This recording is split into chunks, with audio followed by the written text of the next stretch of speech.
Seja bem-vindo ao RosaCast, o podcast que te aproxima do mundo jurídico. Eu sou Lucas Rosa, advogado. Você que tem acompanhado o nosso trabalho, siga a nossa página, curta o conteúdo e compartilhe. Hoje eu tenho aqui a grata satisfação de ter comigo o amigo advogado Vander Medeiros, advogado trabalhista na querida Dourados, advogado há 24 anos. Uma grande liderança da nossa profissão que constrói muito e traz muita gente sempre contigo. Vander, muito obrigado por comparecer aqui e a palavra é sua, queremos saber um pouco da sua vida. Lucas, eu que agradeço, eu fico muito feliz de ter sido lembrado.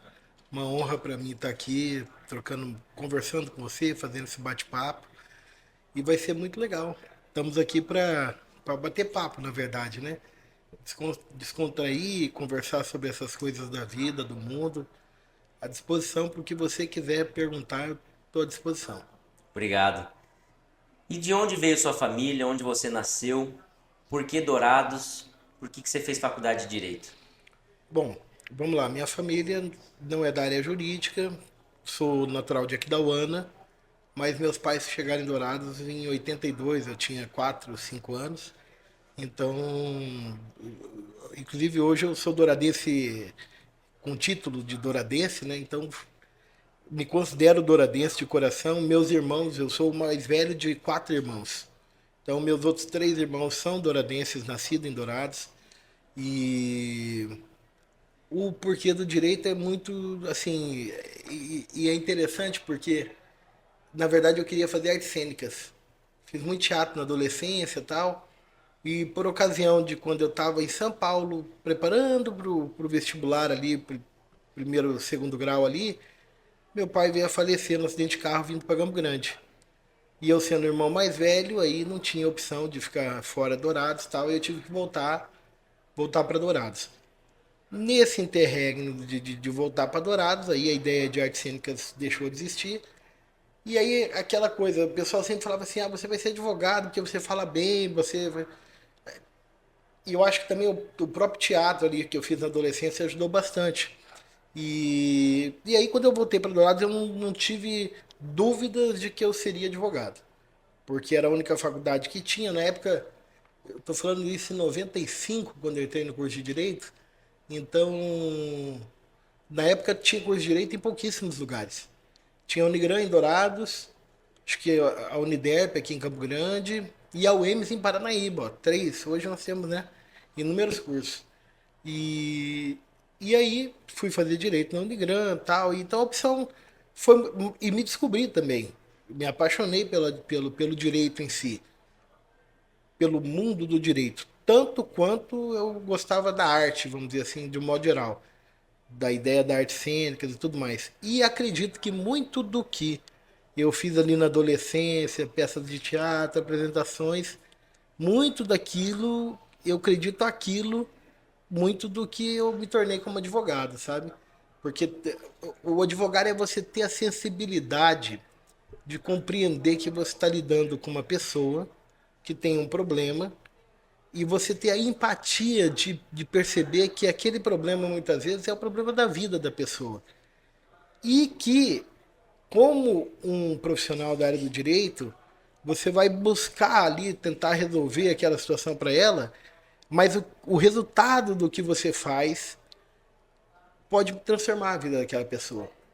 Então, eu acredito que a advocacia, quando você desenvolve essa capacidade de ter essa empatia por quem você atende, pela causa, pelo processo que você pega, ele vai te deixando, vai te trazendo essa paixão. Então eu me apaixonei pelo direito e aí já são 24 anos nessa. Eu lembro de uma vez que Você fez Unigran, então. eu fiz Unigran, eu entrei era Socigran, quando eu formei era Unigran. Então ela se tornou centro universitário ali no interregno de eu fazendo a faculdade. Acho que foi em 98 que ela se tornou Unigran. E eu me lembro que quando eu comecei a advogar e tal, alguém falou assim, olha, advocacia é igual cachaça. Se você começar, você não para mais.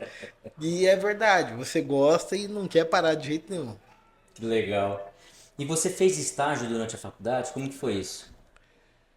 Cara, não. Ou por que você decidiu advogar? Não, é a contingência da necessidade. Vamos lá, sendo muito direto. Meu pai faleceu, eu tinha 15, 16 anos. 15 para 16 anos, meu irmão mais novo é como se fosse um filho para mim. Tem 3 anos. E uma família em Dourados. Minha mãe tinha um comércio na rodoviária, uma lanchonete. E, e aí, a contingência da necessidade do trabalho, eu fiquei os 5 anos da faculdade, eu não estagiei em lugar nenhum. Eu não estagiei, não. Trabalhei na lanchonete da minha mãe, como, vamos dizer assim, balconista da lanchonete da rodoviária.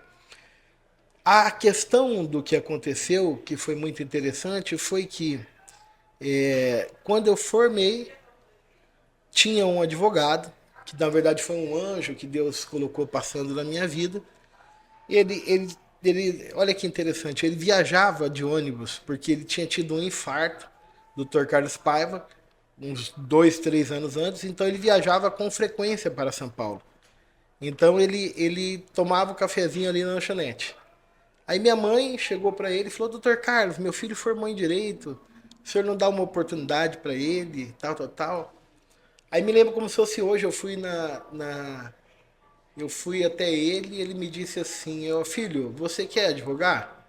Se você quiser advogar, eu vou falar para os meus clientes que eu vou voltar a advogar e aí eu vou resgatando esses clientes e aí a gente vai começar. E aí isso foi fevereiro de 2000 e eu falei que sim e tal. Eu lembro que eu fiquei até agosto indo na casa dele todo dia, que ele tinha um escritório que ele já tinha parado, né? Por conta do infarto ele já tinha parado. Aí ele tinha um escritório na casa dele, como se fosse um escritório de consulta, que a gente tem em casa, né? Para pesquisa e tal.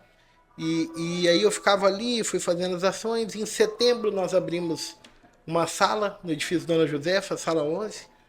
E de lá então. Aí o Dr. Carlos ainda ficou comigo, acho que nós ficamos um ano no Dona Josefa e depois fomos para o escritório maior, que vieram outros parceiros, aquele sistema dividindo sala. Aí eu me lembro que passou uns 6 meses que a gente estava no escritório maior, a doutor Carlos falou: Filho, você está encaminhado, agora eu vou parar. Aí eu falei: Mas doutor Carlos, nós tínhamos, quando nós fomos para essa casa nova, tinham vários cômodos, mas o melhor, o maior, era do doutor Carlos. Eu ficava no menorzinho que tinha assim. E ele falou: Não, você vai ocupar essa sala aqui e agora você toca a sua vida. Isso deve ter sido em 2001. 2001. Aí eu fiquei ali mais uns 6 meses, 8 meses. Depois fui para onde eu tô até hoje. No mesmo lugar, no mesmo escritório, ali na rua Cuiabá, 1772, centro, ali em Dourados. Legal ouvir isso de você, porque todos os advogados que vieram aqui, quase todos narraram isso. Eu acredito nisso. Como a amizade é importante na advocacia. Você construir uma relação baseada em princípios, em valores que você compartilha com outra ou outras pessoas. E para o jovem advogado, como isso é mais importante ainda, que alguém mais experiente te dá luz, pegar na sua mão, te mostrar um dia, o que fazer, que é mais ou menos o que você está relatando com o Dr. Carlos. Uma oportunidade. Sem dúvida. Na verdade, se eu tive essa oportunidade de começar a advogar, foi ele. E foi uma escola para mim. O Dr. Carlos Paiva era já um advogado. Ele era, ele era muito interessante porque ele, por exemplo, nunca tinha pisado o pé na Justiça do Trabalho. Ele era um advogado assim, de uma velha guarda, que eu me lembro de uma passagem. Eu peguei meu AB em outubro. Eu me inscrevi. Você vê que quanto que é para se inscrever hoje na OAB? Não sei. É uma taxa, né? Aquela taxa eu não tinha condição de pagar. Eu passei no primeiro exame de ordem, eu formei, passei no primeiro exame de ordem, que foi em fevereiro daquele ano 2000, mas a minha inscrição foi em outubro, porque a taxa era cara para mim pagar. Aí eu sei que eu peguei meu AB numa semana, na outra semana ele falou assim: Ó, vai lá buscar um processo em não, meu Deus, ali, Newark. Vai lá, eu tenho um júri marcado para quarta-feira, isso era no final de semana. Tem um júri marcado para quarta-feira, você vai lá segunda-feira, junta a sua procuração, pede vista do processo e tira a cópia, pede o adiamento do júri e vem embora. Aí eu, cheguei lá em Newark, tô ali no cartório, peguei o processo, falei para a serventuária, a escrivã, eu vou juntar a procuração e vou pedir o adiamento do júri. Nisso chegou um menino do meu lado aqui. Menino assim, camisa branca, magro, alto. Aí quando ele chegou assim, a juventude, do jeito que ele chegou, ele falou, doutor, o senhor vai pedir adiamento desse júri? Eu falei, puta, é o juiz. E era o juiz. Doutor Aldo, esqueci o nome dele. Eu acho que ele nem tá mais hoje na magistratura. Mas era um jovem assim. Aí eu falei assim, não, eu vim aqui para juntar a procuração e pedir o adiamento. Aí fui lá para a sala do oficial de justiça, que não tinha OAB na sala, bater Petição. a petição para pedir o adiamento. E nisso ele veio até a sala. Doutor, é o seguinte, nós estamos terminando aqui a sessão do júri, babapá. E é melhor, talvez, eu vou olhar as razões que o senhor está pedindo adiamento, mas é melhor que o senhor talvez fique aqui para dormir e fazer o júri na quarta-feira, tal. Isso era segunda. Aí eu, peguei o celular, doutor Carlos Paiva, ele falou... Tá diferente a coisa aqui. Ele falou que talvez não vai deferir o adiamento, doutor Carlos. Eu falei assim, filho, bota eu pra falar com esse juiz aí. Quem que esse filho tem aí, papapá, tá pensando que era sei o que. Falei, caralho, velho, bicho, eu não tinha um mês com a minha OAB na mão. Já tá tremendo igual agora mesmo. Aí tal, Aí eu fui, peguei carga do processo, tirei a cópia. Aí falei assim, olha, deixa eu falar uma coisa, o doutor Carlos quer falar com o magistrado. Ele atende o doutor Carlos, porque ele mandou voltar embora. Ele não explica ao doutor Carlos que tem e tal. Aí ela falou assim, atende e tal. Ele veio, aí eu peguei o celular, eu ouvi o Carlos Paiva gritando. Você tá pensando o quê? Que não sei o quê, que não sei o quê. Rapaz, o cara foi ficando vermelho, ele era novinho. O juiz era muito novo, eu acho que era tão novo quanto eu. E, cara do céu, aí eu sei que ele desligou o telefone, aí o Carlos Paiva ligou pra mim, filho, eu venho embora pra cá.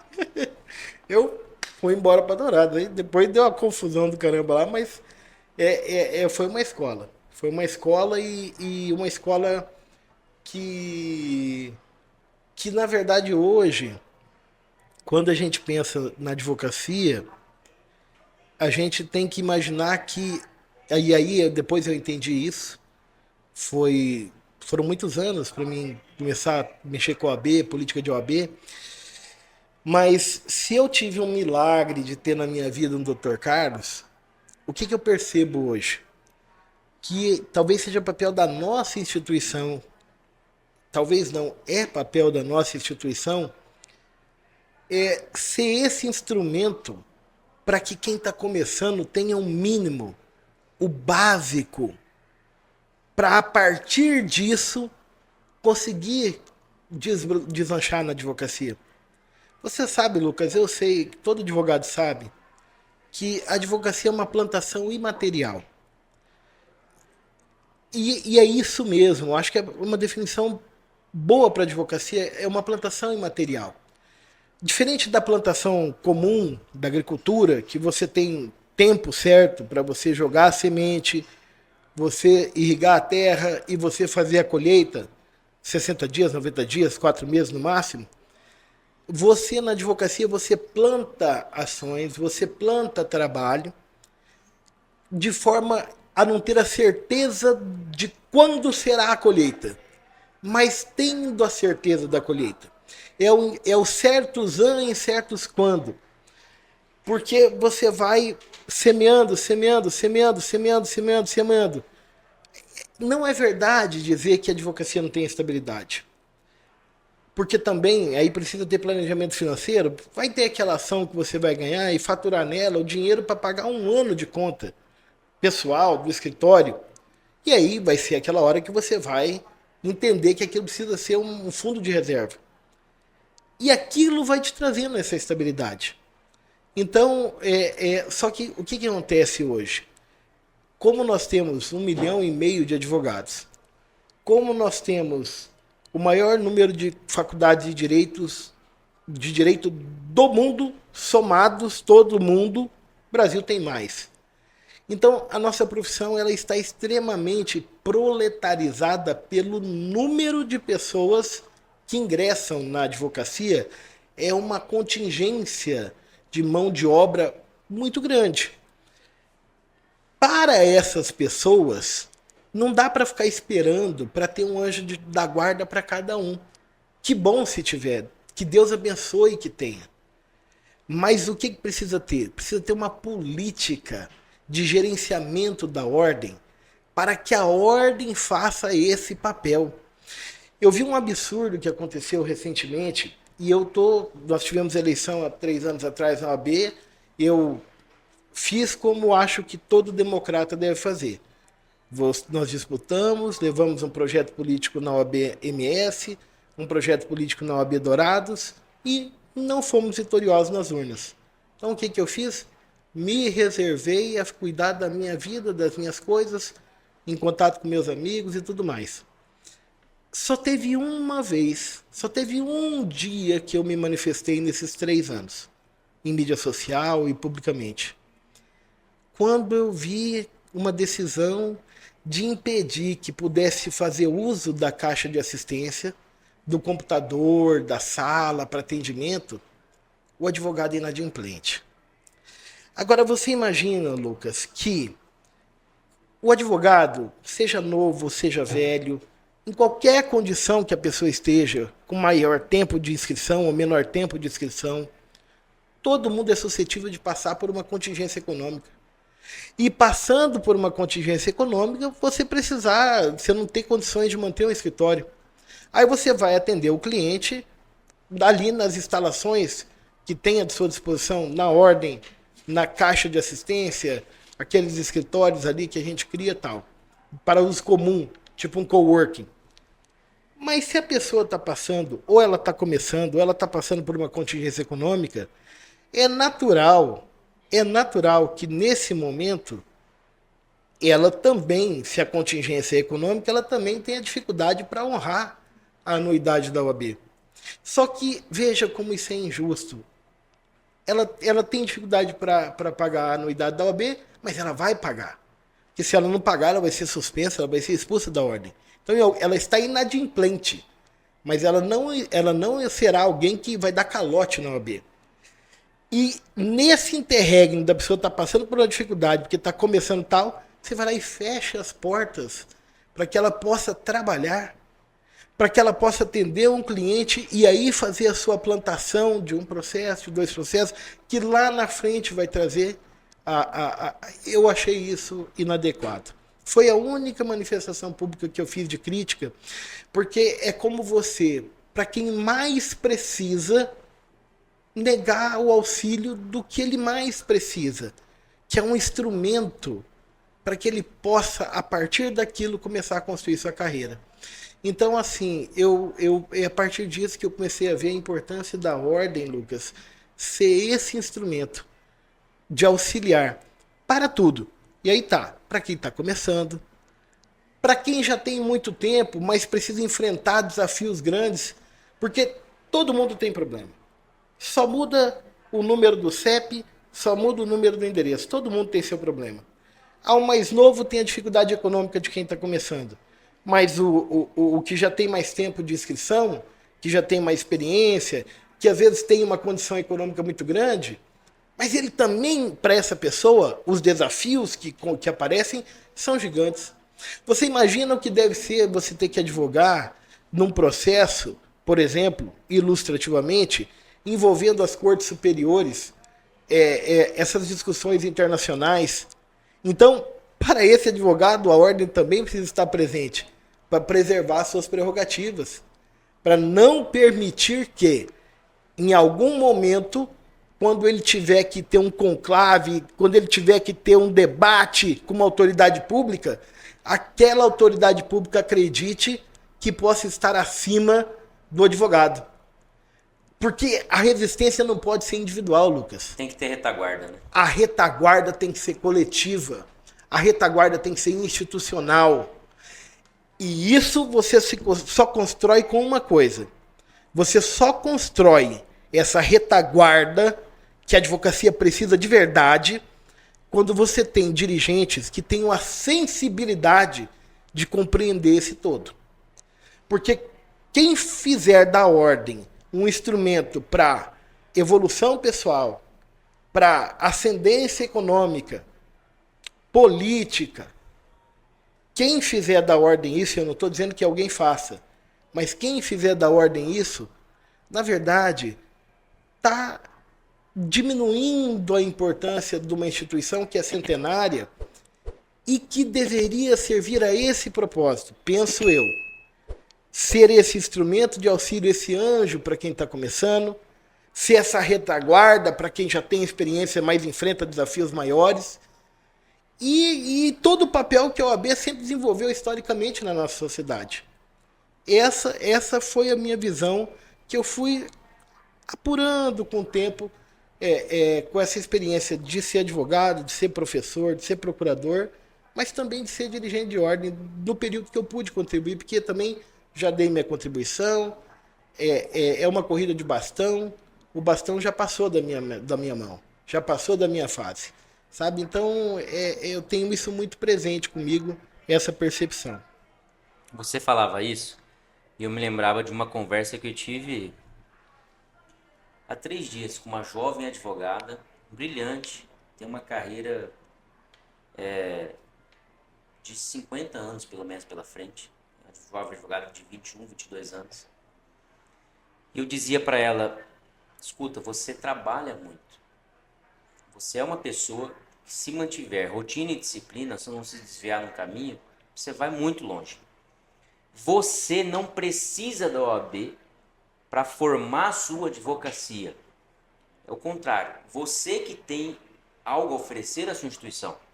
Trabalha, vá se consolidando, faça suas amizades e você vai oferecer algo para a OAB.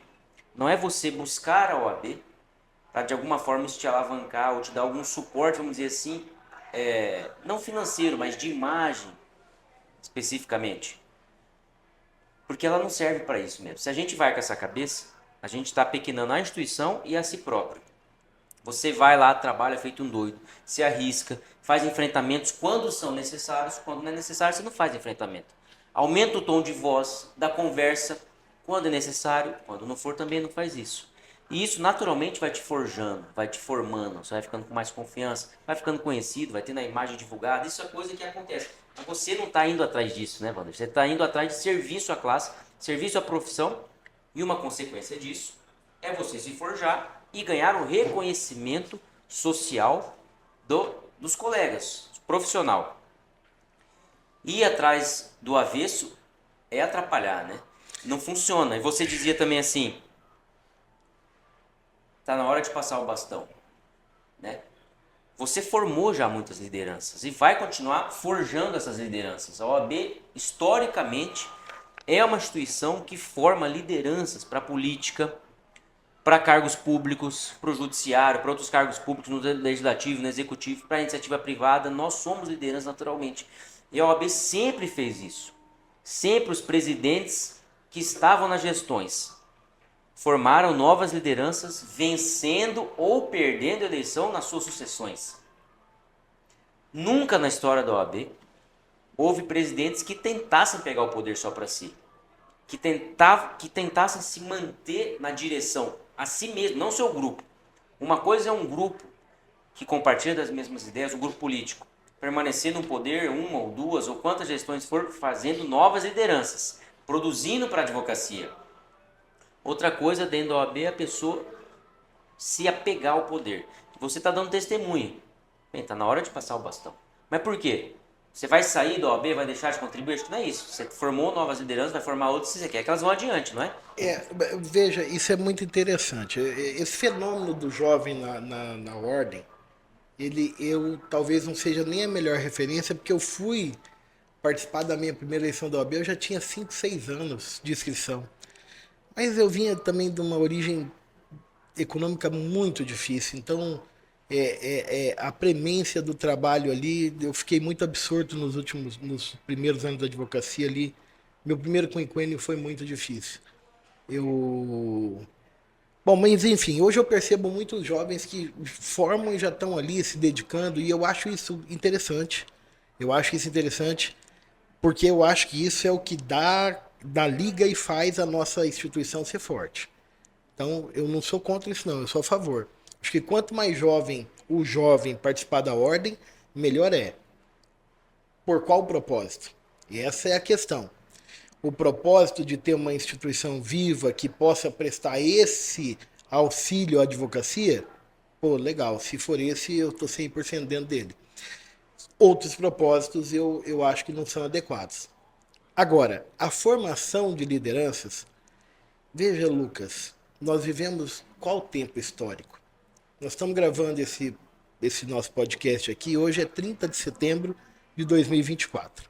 Vai ficar na internet anos e anos e anos e anos e anos e anos e anos e talvez a nossa posteridade. Hoje nós vivemos um tempo histórico da pós-verdade, que a tecnologia da informação, a tecnologia, isso aqui que nós estamos fazendo aqui, permitiu e deu voz a todos. E essa capacidade que nós temos de dialogar, estabelecer relação e conversarmos. Agora veja só, Lucas, o que está se perdendo hoje em dia? Está se perdendo a percepção da leitura dos fatos, da realidade como está posta. Hoje tudo são narrativas, são versões, são perspectivas, cada um com a sua perspectiva, e aí a pessoa vira e fala assim, não, mas eu não concordo com a chuva. Sim, mas está chovendo. Você pode não concordar, mas o fato existe. E essa questão da formação de lideranças, penso eu, Lucas, e aí muito particular, e sem querer dar lição de moral para ninguém, mas penso eu que eu falo, mas eu faço para provar quem sou. E como que você prova isso? Na medida em que você se retira da ribalta, a ribalta é o proscênio ali do palco do teatro, é a frente do teatro, é a frente do palco. Você se retira da frente e faz o papel de indicar caminhos, faz o papel de orientar, de auxiliar aqueles que se disponham a ocupar esse espaço de liderança. Aí é o seguinte, o que é preciso que as pessoas despertem para um senso crítico? Olhar para o fato. Quem, de fato, assume esse papel? Por quê? E é simples, você vai olhar o nome, não está na chapa, não tá, ele está ali deixando que outros ocupem aquele espaço. E quem fica num discurso para sempre de não, novos líderes, mas você não vê crescer, você não vê nascer, você não vê florescer, porque são sempre as mesmas pessoas que se repetem. E quando você fala de grupo, isso faz sentido na perspectiva de que você precisa encontrar pessoas que tenham a mesma visão de mundo, o que não é sinônimo de ideologia. Ideologia política, partidária, isso não entra na nossa instituição. O que faz a ordem ser grande entre tantos fatores é a diversidade de pensamentos. É a complexidade de raciocínios lógicos que grandes advogados e advogadas são capazes de estabelecer quando debatem. É isso que faz a ordem grande. Mas você pode ter visão e identidade de propósitos. Como assim? O propósito de que a ordem sirva à pessoa e não para que a pessoa se sirva da ordem. Esse é um propósito.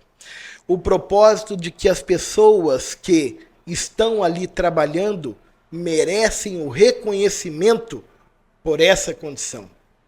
Você me dizia aqui, antes da gente começar o podcast, da sua história dentro de um grupo no qual você cresceu, que você começou como motorista do então presidente. E é meritório que você, que há tantos anos se esforça e participa do processo, é meritório que agora você reivindique e ocupe o lugar de protagonismo para que possa dar a sua contribuição. E esse mérito não pode ser abafado. Você não pode caminhar com pessoas que, quando vê alguém que está crescendo, ao invés de jogar para cima, quer abafar, jogar para baixo. E isso, Lucas, também é sinônimo de grandeza. E isso também aproxima as pessoas, isso também faz formar grupo. Quando você tem pessoas que, entre si, não há competição, há admiração. Torcida. Puta merda, o cara é fudido, o cara é foda. Olha que sacada que esse cara teve. Olha que sacada que ela teve. Olha como esse pessoal tem visão. É admiração. E aí você vai formando grupo. Tem que ter grupo. Tem que ter grupo, tem que ter time para você chegar. Porque a ordem é uma coisa complexa, porque ela não é um negócio de remuneração. A ordem é uma questão que você vai. É uma doação. Então, se não tiver muitas mãos para contribuir, ninguém aguenta. É muito serviço, é muito trabalho, é muita dor de cabeça. Mas para isso precisa ter a disposição de olhar para o outro e aquele que está surgindo, que está nascendo, que está crescendo, não como um adversário que deve ser abafado, mas como as novas gerações que devem ser estimuladas. Eu sou o mais velho de 4 irmãos. Eu não tinha nenhum advogado na minha família e eu não vou ficar aqui tecendo lousa. Já deixei claro qual foi a minha origem. Agora, depois de mim, meus 3 irmãos se tornaram advogados. Então, 4 advogados. Minha esposa formou como bacharel em Direito. Meu filho acabou de se formar em Direito e pegou a sua OAB na primeira prova, agora, nesse ano 2024. Em janeiro de 2024, ele recebeu a ordem. Então, assim, por que eu vou querer concentrar para sempre? Você tem que permitir que o organismo vivo se renove. Então, isso as pessoas precisam pensar muito. Precisam pensar muito, porque o engessamento de uma instituição apequena ela, diminui ela. E quando você precisa, você não vai encontrar ela para te servir. E assim, faz todo sentido o que você está falando. Aliás, parece que não existe outro modo de você caminhar. Não deveria haver, né? Na instituição e inclusive na vida, né, Wander? Porque, cara, se você tem amizade, se você tem família, se você tem sócios no escritório, associados ou advogados empregados, não é o que você faz, caramba. Você torce pelo cara, você comemora quando ele vai bem, quando ele conquista algo. Por que não vai ser assim se você está dentro da OAB, meu irmão? Se aquele está avançando, isso é bom pro seu time. Por quê? Porque você é advogado e o seu time é a sua classe. Episodicamente você está num grupo. Mas isso é bom para a classe. Não faz sentido pensar diferente. Perseguição, censura, medo de dar opinião divergente, um conselho seccional cujos conselheiros têm algum receio de pedir vista, de abrir divergência. Não faz sentido. E, aliás, esse tipo de conduta só faz o presidente se tornar menos altivo. Porque se tem um conselho forte, o presidente é mais altivo, está mais preparado, isso é bom para todo mundo. Enfim, mas você fazia esse relato de vida, né, de opinião, e eu comentei com você aqui no nosso bate-papo inicial, antes de iniciarmos a gravação, que a primeira imagem sua eu tenho aqui, 2006. Eu me lembro que em 2006 eu estava no 3º e 4º semestre da faculdade, 2º ano. Eu já tinha visto que o caminho para mim, que queria ser advogado, era conviver com advogado, era me comportar como advogado, falar como advogado, me vestir como advogado, comer e beber o que o advogado comia e bebia, enfim. E teve uma eleição este ano. O nosso candidato, era um estagiário, digo nosso candidato, era o Newley. Eu me lembro que houve 4 chapas, se não me engano.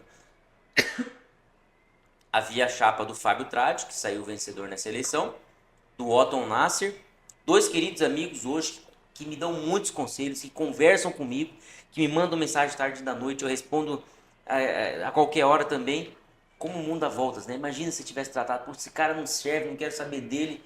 É lógico que não era nada na época, eu era um estagiário, mas imagina se eu odiasse os caras, porque eram outros cabeças de chapa, hoje são meus amigos. Vamos dizer assim, mentores praticamente, sabe? Enfim, e acho que também teve a candidatura do Néria Zambuja. E eu me lembro que, pô, eu percebi, tem que estar com esses caras, pô, são mais velhos, enfim, quero aprender com eles. Eu me lembro que numa reunião no escritório do Newley, havia um jantar marcado lá em Aquidauana. E tivemos uma reunião no escritório do Newley e eu fui no carro do Newley para Aquidauana e do lado dele foi Leonardo Nunes da Cunha, o ex-presidente da OAB, saudoso Leonardo Nunes da Cunha, um dos ícones da advocacia, uma das mentes mais brilhantes que a gente teve no estado. E eu fui ouvindo os dois conversarem. E eu tinha plena consciência, graças a Deus, que aquilo para mim era uma baita de oportunidade, porque eles estavam falando coisas básicas para eles. Talvez a conversa que nós estamos tendo aqui hoje de vida, de profissão, de princípios, de valores, era isso provavelmente que eles estavam conversando. Mas para mim aquilo era do caralho. Falei, pô, eu não escuto isso dentro de casa. Para mim era maravilhoso. Então por que eu estou dando essa volta toda? Porque de alguma forma eu acho que você teve algum tipo de oportunidade dessa, porque se você tem essa visão de advocacia, de OAB, é porque quando você entrou lá, e aqui eu falava 2006, eu fui em 2006 a Dourados como estagiário, fazer campanha, adesivar, pedir voto, discursar em escritório. E eu me lembro de você lá. Né? E a imagem que eu tenho de você é você no sol, suando, pedindo voto, trabalhando, lutando pelos seus companheiros. Eu nem me lembro se a gente estava junto. Né? Provavelmente não. Não estávamos. Não. Eu tava na chapa. Eu tava na chapa alinhada com o Newley. Então por isso que eu me lembro de estar perto de você. E eu vi você trabalhando feito um doido. E você acabou de falar que você começou tarde, então provavelmente foi a primeira militância sua. Foi a primeira. Por que você foi para lá? Como que foi isso? Olha, a memória que eu tenho, ela é muito vaga pelo tempo, mas eu tenho certeza que eu fui meio puxado. Eu lembro que a doutora Neuza ou a Mara, acho que a Mara, ou a Mara ou a Neuza, Querida Neuza Ballard, conversei com ela muito hoje. e era referência, quem me entregou a OAB foi o Jovino, o marido da doutora Jovino Neuza. Ballard, ícone. Saudoso doutor Jovino, referência da advocacia trabalhista lá em Dourados. Eu acredito que foi a doutora Neuza ou a doutora Mara, uma das duas que chegaram para mim e falaram assim, vem cá, menino. Ô, Renato, E eu fui numa reunião lá e eles falaram, vamos pôr o Vander como secretário.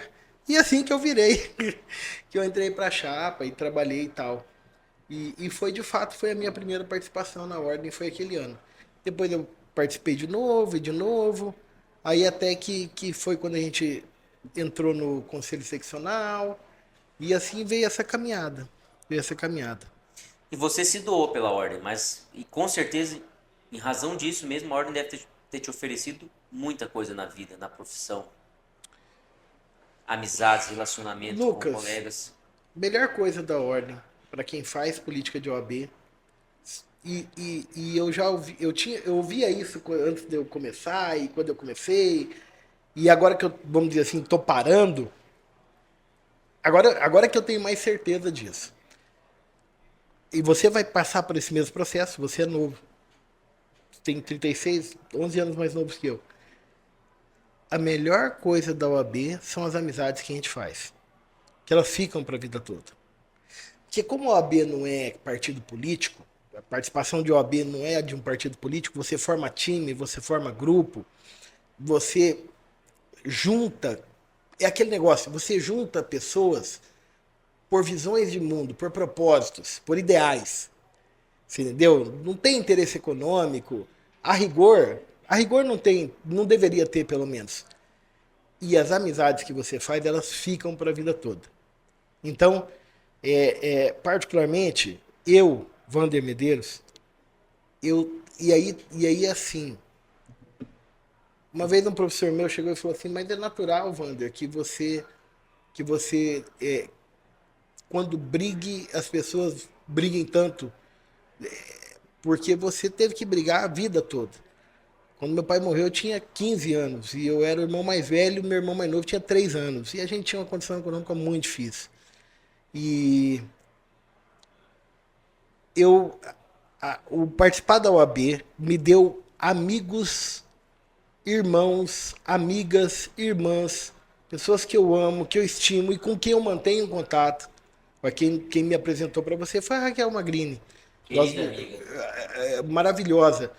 Uma das pessoas pelas quais eu tenho mais carinho, amizade, uma das amizades que eu fiz na OAB.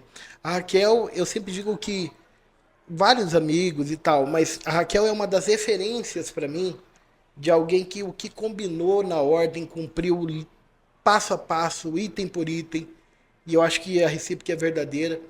Então, então o que a ordem te dá são amizades.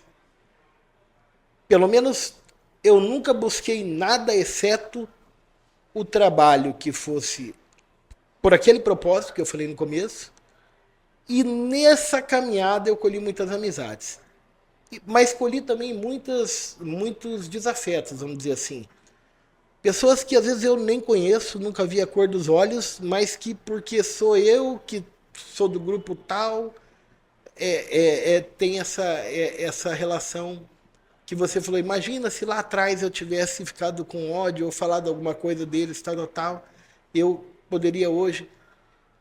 Aí eu vou te falar uma coisa que foi um libertador para mim, na minha vida, e não é um conselho de mais velho para mais novo, não. É um processo pelo qual eu passei. Quando você nutre qualquer sentimento por uma pessoa, qualquer um, você está pegando a sua energia vital e está colocando a sua energia vital junto com a energia vital daquela pessoa. E aí, se você quiser falar do ponto de vista de religião, ou outras perspectivas, eu vou falar de uma maneira bem geral. Então, sabe qual sentimento, Lucas, que me parece que vale a pena você nutrir pelas pessoas? Amor, carinho, lealdade. Esses sentimentos, essa energia boa, vale você compartilhar. Amizade, companheirismo, guardar ódio, rancor, é você pegar a sua energia vital e colocar à disposição da outra pessoa e permitir que aquela pessoa mantenha sobre você um domínio que é de destemperar, de tirar do seu prumo. Então, cara, uma grande lição que a OAB me ensinou também nesse mundo de relacionamentos é a lição do perdão. Eu já tive meu nome envolvido em inúmeras brincadeiras, papapá, porque é do processo político. As pessoas precisam atacar lideranças políticas, porque atacando para aumentar a rejeição, e por isso ou por aquilo, porque tem a visão disso, a visão daquilo. Mas você sabe o que eu sinto nessas ocasiões? Absolutamente nada exceto perdão, paz. Aquilo é dela. O que ela faz com o que ela sente é dela. O que eu posso fazer com o que ela sente é meu. E para isso a lição do perdão. Quando eu comecei a participar da OAB, não foi porque eu era uma pessoa que tinha um perfil de ser político. É porque ser quem eu sou, atender. Cara, eu tenho 24 anos advogando, 22 anos como professor, a rigor 24, porque eu dava aula em cursinho. Então eu sempre dei aula desde o 5º ano da faculdade. Aliás, eu paguei minha faculdade dando aula particular no 5º ano. E paguei o 5º ano. E graças a Deus, Deus sempre me abençoou de ter uma visão jurídica que eu pudesse contribuir para colegas. Hoje eu estimo que meu escritório, acho que meio que 50% do meu rendimento vem de parceria. Vem de processos complexos que o colega tem, eu vou levar para o Vander. E vamos fazer parceria, vamos trabalhar e vamos tentar resolver. Mas isso não é por causa da política da OAB, isso é porque é quem eu sou. Auxiliar, responder a um aluno que faz anos que já passou pela faculdade, mas te manda uma dúvida. Cara, o que é isso? E com todo respeito, hoje em dia com inteligência artificial, com tecnologia, com YouTube, com não sei o quê, você querer reter com você algo que você sabe, eu acho que é de uma pequenez. a grandeza humana não está no que você colhe, está no que você semeia. Lucas, nós estamos conversando hoje aqui, 30 de setembro de 2024. Em 30 de setembro de 2124, nenhum de nós vai estar aqui, cara. Nenhum de nós. Mas sabe o que pode estar aqui, Lucas? Sabe o que pode estar aqui daqui 100 anos? A história que o Lucas deixou para aqueles que ele conheceu, para aqueles que ele plantou o bem no coração daquelas pessoas. Porque o que pode ficar como nosso legado é a história do que nós construímos em vida. Então, assim, quando você projeta as coisas no tempo, para além do seu tempo, você vai se dando conta da pequenez de determinadas discussões, de determinados sentimentos, de determinadas situações. Então, eu acredito que o que me levou para a política de OAB foi essa minha perspectiva de vida e de mundo. E é a perspectiva de vida e de mundo com a qual eu vivo. E é como eu vivo, e é como eu tenho vivido. E assim tem sido. Pois é, uma das coisas que você falou, né? Esses pontos ou esses locais em que você está servindo ao próximo, na academia, dando aula, na OAB, servindo aos colegas advogados ou em outras pontas que seja, te expõem, mostram sua imagem, as pessoas enxergam quem você é. Isso pode ser alguma coisa, né? Quer dizer, você falou, pô, o grande movimento do meu escritório hoje é parceria com colegas advogados que me trazem casos complexos. Não foi a OAB que me deu isso, foi o meu modo de ser. Quando eu estava na OAB, aqueles que estavam por ali enxergaram isso. Quando eu estou em sala de aula, aqueles que estão ali veem isso. Exato. Quando eu estou na sala dos professores, meus colegas, aqueles professores, colegas que estão ali, estão vendo isso. Quando eu estou diante do meu cliente, ele vê isso. É ser presença, é viver de verdade, servir, estar onde você tem que estar e fazer o que você tem que fazer, não é isso? Basicamente. Que é, por exemplo, uma coisa que vendo você empolga. Conversar com você é empolgante por causa disso. Obrigado. Verdade, porque dá para perceber essa força vital em você. E isso empolga, isso estimula. Estimula, mas você tá parando. Mas é gostoso ver que a próxima geração vem forte. Você entendeu? É bom ver que a coisa tá oxigenando. Cara, eu tenho admiração por isso. Veja, Lucas, invariavelmente eu não tenho origem econômica, eu não tenho origem patronímico, familiar. Todas as batalhas que eu lutei até hoje na minha vida, eu só tinha um instrumento. É o conhecimento, é o esforço, é a preparação. Eu posso ter ferido algumas pessoas nesse processo, posso ter exagerado nas minhas respostas, na contundência da minha luta, mas era a única arma que eu tinha. E eu passei por situações de pessoas que falaram assim: você não pode estar nesse espaço, você não tem origem para estar aqui. Você não tem estirpe. Você não tem estirpe. Mas, em todas essas situações, a forma de reagir foi mostrando que capacidade para estar ali eu tinha. Talvez não no critério daquelas pessoas, mas capacidade para estar ali eu ocupei. Eu estava ali, estive ali. O que disso resultou? Te disse, muitos amigos, muitos amigos, irmãos, alguns desafetos, mas eu vou te dizer assim, unilaterais.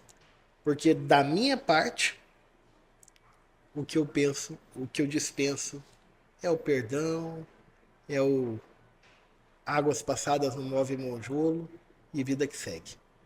Vida que segue.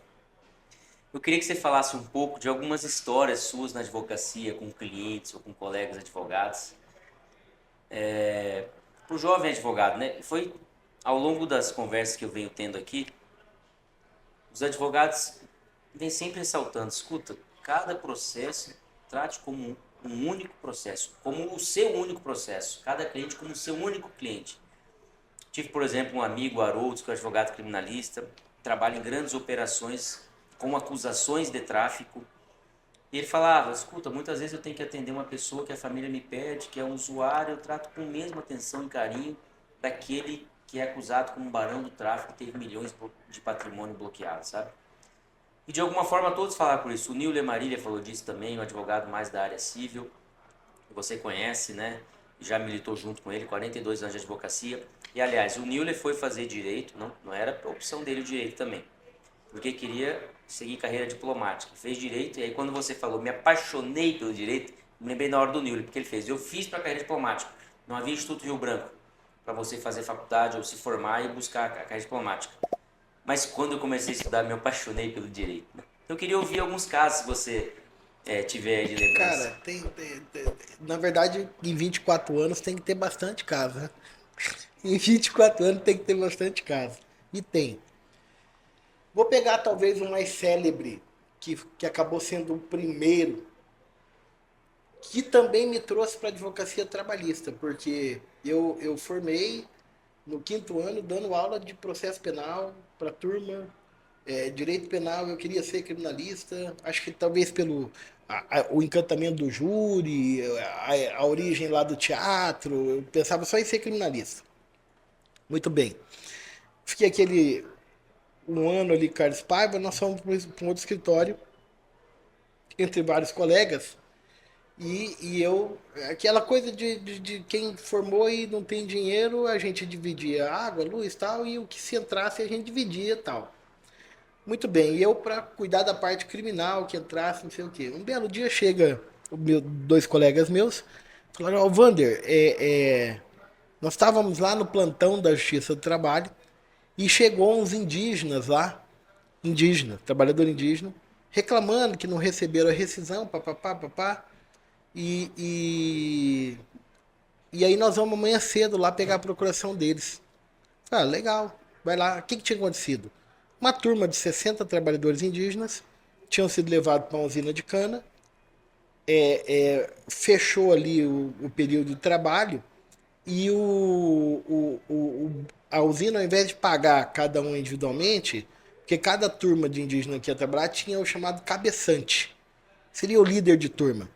Pagou o líder de turma, vamos dizer assim, o cabeçante. E o cara pegou o dinheiro e pirulitou. E aqueles 60 indígenas ficaram sem. E aí quem paga mal, paga duas vezes, né?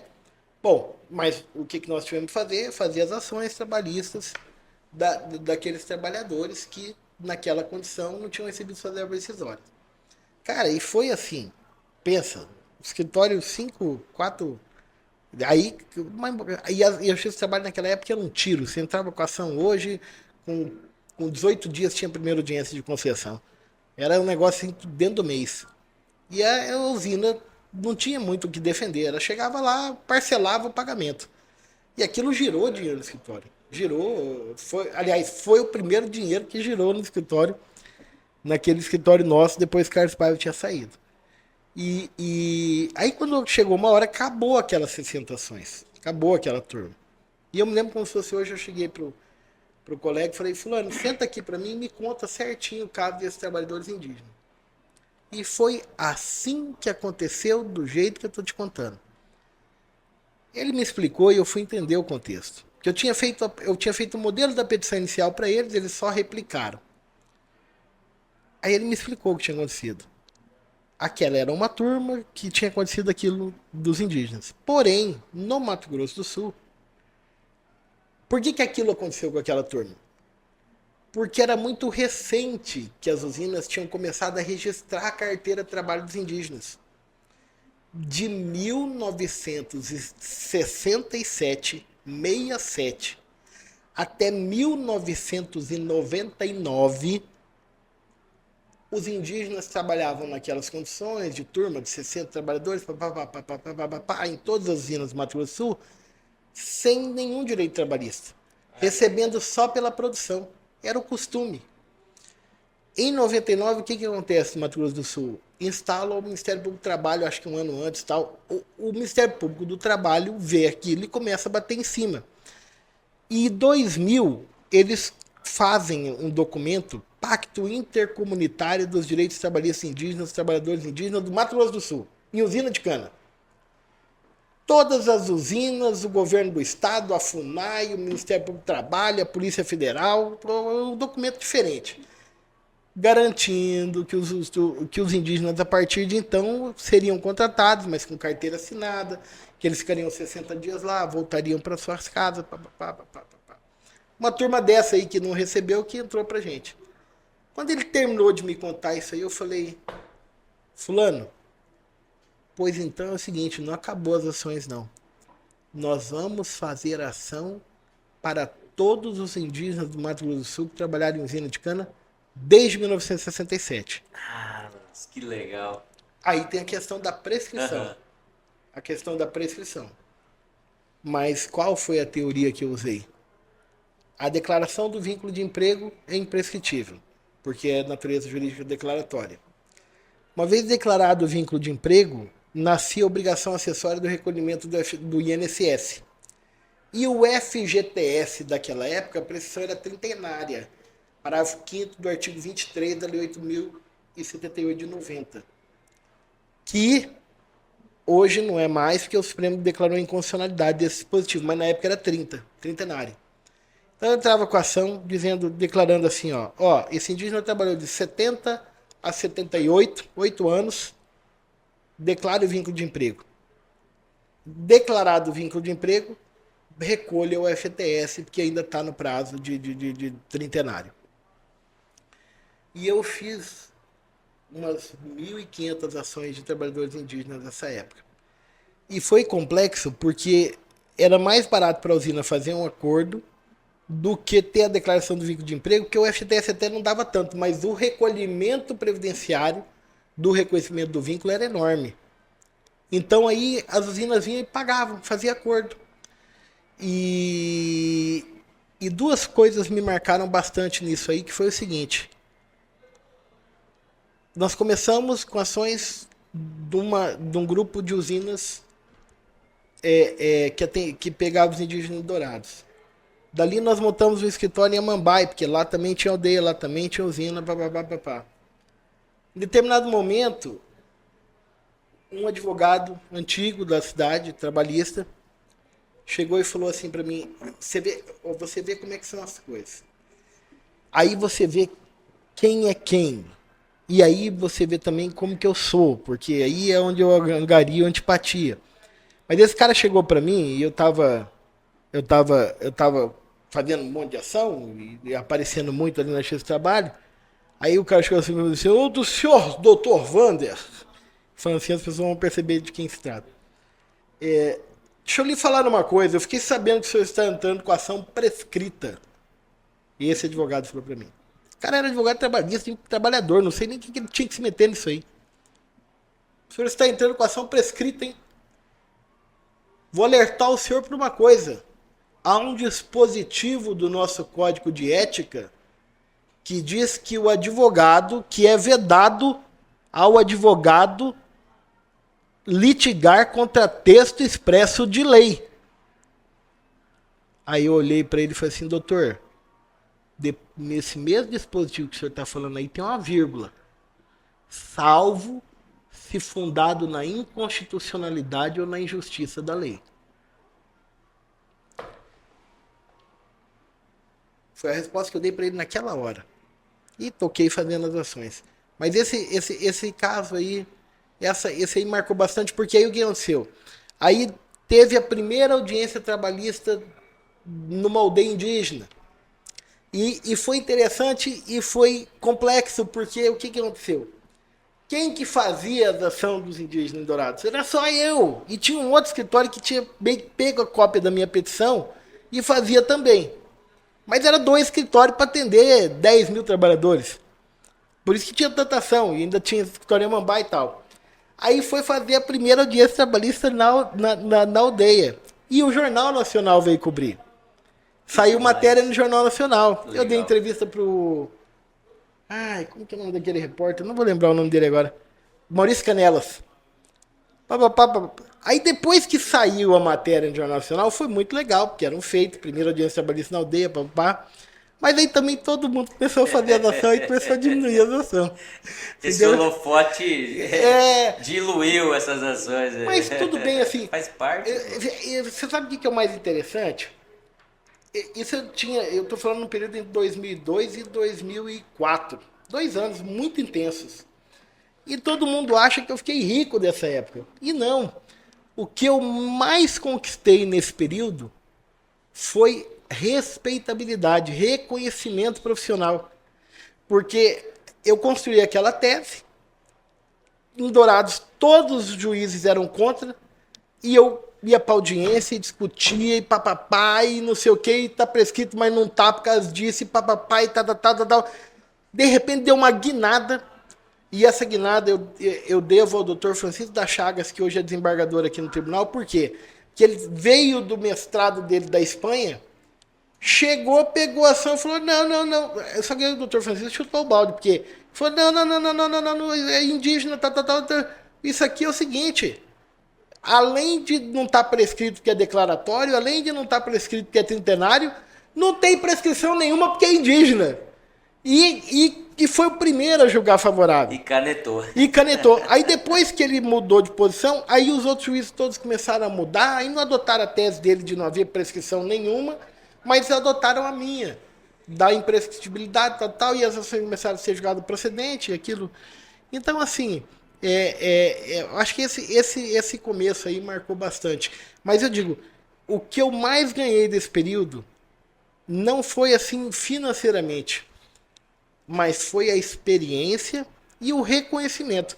Que aí eu virei advogado trabalhista, de trabalhador, porque marcadamente você discutir tese e, tipo, uma ação prescrita e você sustentar, e aí sustentei no tribunal, e sustentava sustentação oral, e às vezes ia um juiz novo e discutia em audiência, e aquilo foi me dando uma cancha, me dando muito estresse, peso também, mas ao mesmo tempo forjou quem eu sou hoje, né?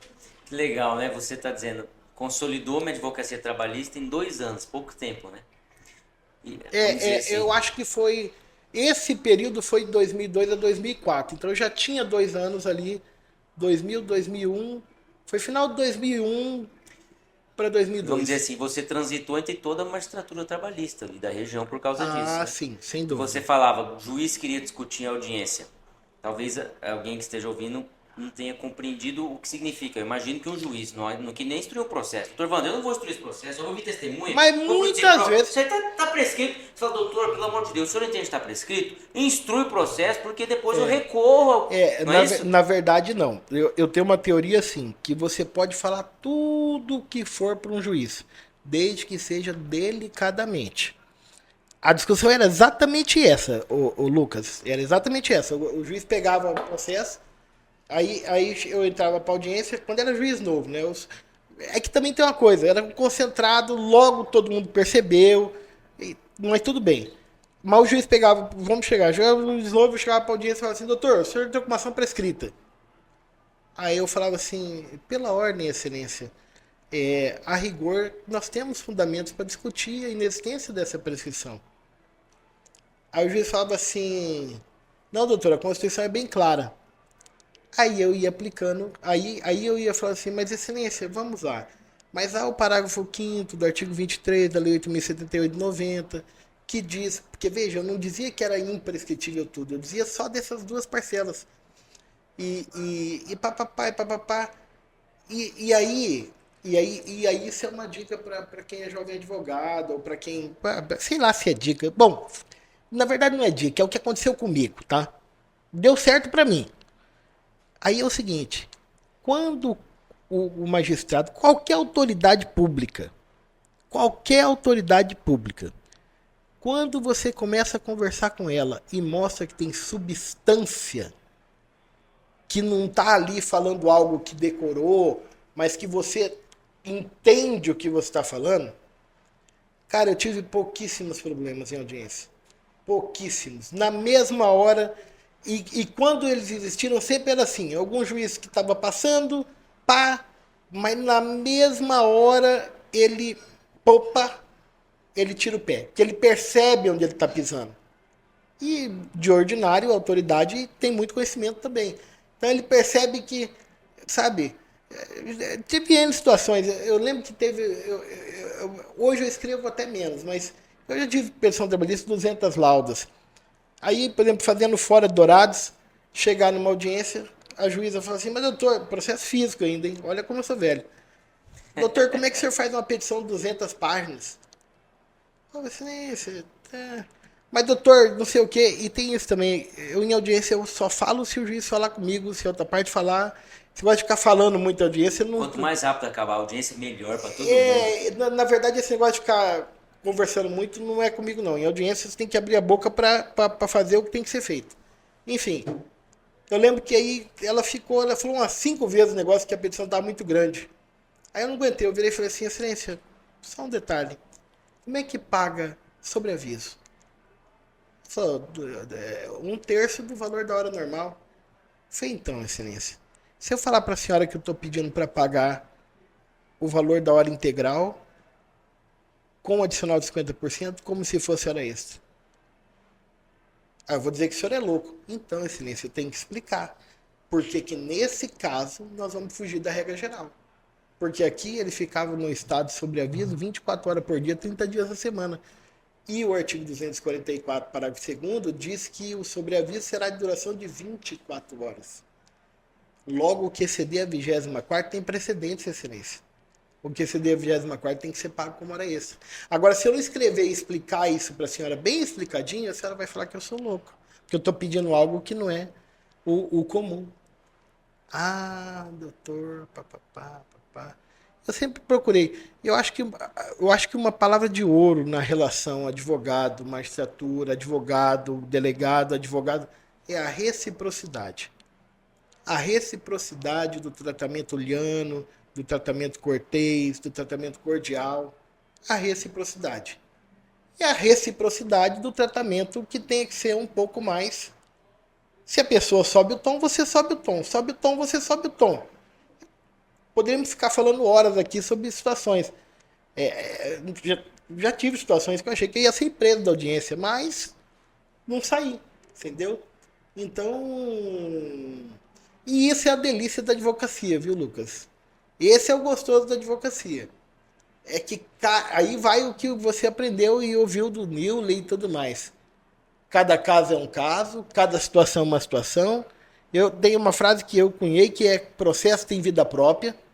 Você entra achando uma coisa, mas você não tem certeza do que vai acontecer até o final. O processo tem vida própria. Cada processo tem sua história. E uma coisa que me marca muito, Lucas, e isso eu faço questão de dizer, é assim: eu lembro que quando eu formei, eu não sei se hoje ainda é assim de verdade, porque perdi tanto contato e já vai ficando mais velho. Mas eu lembro que quando eu formei em 99, a advocacia trabalhista para trabalhador era o patinho feio da advocacia. Era o pessoal: ah, não, advogado trabalhista do trabalhador não sabe o que faz, ou faz mal feito, alguma coisa assim. Isso em 99 tinha esse estigma no coisa. E isso sempre foi algo que me pegou, porque eu falava assim: não, mas espera aí, quem vai escrever a história da minha vida profissional sou eu. Quem vai escrever a história, se eu faço algo com capacidade ou sem capacidade, sou eu. Se todo mundo faz de um jeito, eu vou fazer do jeito que eu achar que é o certo, dando o meu melhor, me esforçando. Se eu fosse fazer o que todo mundo... Eu nunca teria entrado com ação prescrita, vamos dizer assim. E assim deu certo, cara. Eu acho que eu consegui construir e consolidar um nome nessa área com essa perspectiva. Com a perspectiva de que você fazendo, você se esforçando, dando o seu melhor, sendo respeitoso, liano, mas ao mesmo tempo firme quando a necessidade necessita, você constrói a sua história, independente do ramo que você advogue. Você pode advogar para trabalhista, empregado, para trabalhista, empregador. Cara, eu tenho tantos exemplos de colegas advogando para a empresa com uma grandeza, com uma lhaneza, com uma técnica, fantástico. Você pode ser advogado criminalista, você pode ser advogado ao mais alto grau criminalista. Não se confundem as figuras. Uma coisa é o cliente, outra coisa é o advogado. Uma coisa é o crime, outra coisa é a causa. Porque no nosso país, enquanto existir esta Constituição que nós temos aqui, e a gente jura isso, Lucas, quando a gente faz o nosso bacharelado, e a gente jura isso, Lucas, quando a gente pega a nossa OAB. Defender a Constituição, a justiça, a boa aplicação das leis. Então, no nosso país, enquanto tiver essa Constituição, nós juramos que vamos defender. E defender ela significa o quê? Do mais pobre ao mais rico. Do maior criminoso ao que está sendo injustamente acusado. A todos eles deve ser assegurado o devido processo legal, o contraditório, a ampla defesa, o acesso à justiça digna. A todos eles. E quem cumpre esse papel é a advocacia.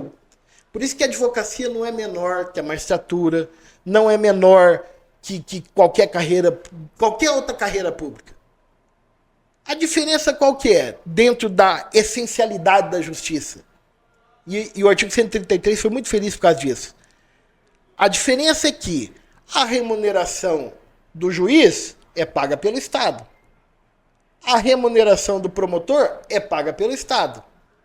A remuneração do advogado ou é pago diretamente pela parte, ou é pago cota litis pelo êxito do processo. Mas os três atores estão ali cumprindo o papel de igual dignidade para que a justiça seja feita no Brasil. Distribuição da justiça. Os três estão no mesmo patamar, em igual dignidade. E aí eu vou te dizer, eu não sei se é comigo, mas eu não posso reclamar das autoridades com quem Olha, foram raríssimos os casos. Pitorescamente, você vai lembrar de um ou outro caso e tal. Mas mesmo assim se resolveu com muita tranquilidade, sabe? Então, eu acho que isso marca muito como uma visão do que a advocacia pode proporcionar para você como profissional e de como você, como profissional, pode atuar na advocacia, sabe? Wander, muito bom. Que conversa maravilhosa, produtiva. Nós vamos caminhando aqui para o final. Eu queria te agradecer muitíssimo. E você falava, né, o artigo 33 da Constituição, né, que nós somos indispensáveis à administração da justiça. E a administração no sentido de entregar, de administrar um remédio, aplicar um remédio, distribuir a justiça, né? Nós somos atores do mesmo sistema de distribuição da justiça. É isso que a gente tem que entender, né? Enfim, eu gostaria que você deixasse uma manifestação final para toda jovem advocacia que tem muito pela frente, que deseja muito, que tem muita expectativa, mas desde já registrar o meu eterno agradecimento pela conversa que nós tivemos hoje aqui e desejo mesmo que nós possamos produzir muito juntos para a advocacia, pela advocacia.